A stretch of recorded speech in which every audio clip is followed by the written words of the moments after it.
I'll never forget when to sing my grandmother, whenever she would lose a loved one. I won't ever forget that never heard her cry out, but she would sit quietly rocking from side to side, and you could see tears running down her cheeks.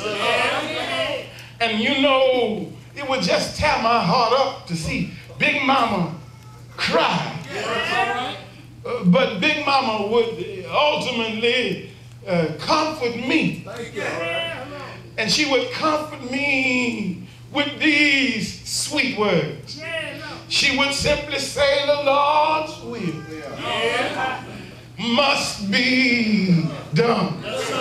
You know, amen, when we are going through our seasons of tough times, and when things are rough, when we're going through our own personal midnights, many of us get angry with God. But instead, we ought to humble ourselves and submit ourselves and declare to Him, Lord, you're in charge. You're the Lord of my life. I don't necessarily understand what's going on right now as I face my personal midnight. But one thing I know is I know that you are an able God. Yes, and you ought to go on and have your little talk with Him. I heard a songwriter say, yes, just a little talk with Jesus will make everything all right.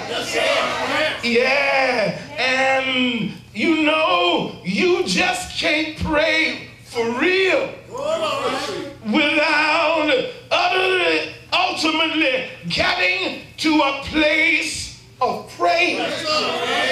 Yeah, yes, when you pray and when you pray right, amen, ultimately prayer, amen, evolves into praise.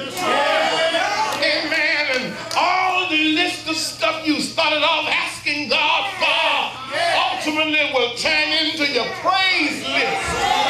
Somebody ought to help me here. And it's good when you as a Christian can pray through your midnight.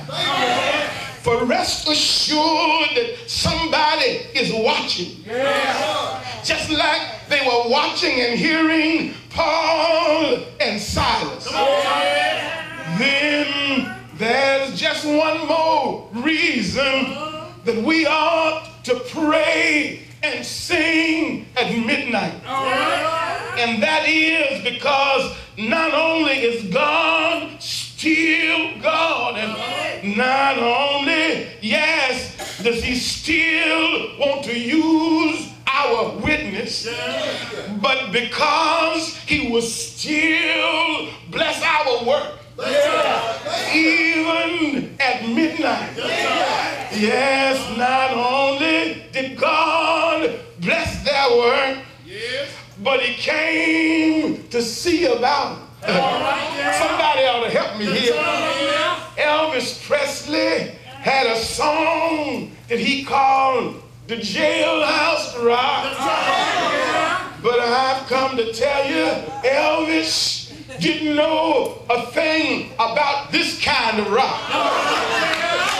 Yes, for while Paul and Silas prayed and sung their praises, the jailhouse shook. The jailhouse reeled and rocked, and amen, so much so that the doors flew open, the chains and fetters that bound the prisoners were all, yes, unloosed and unlocked. And yes, when the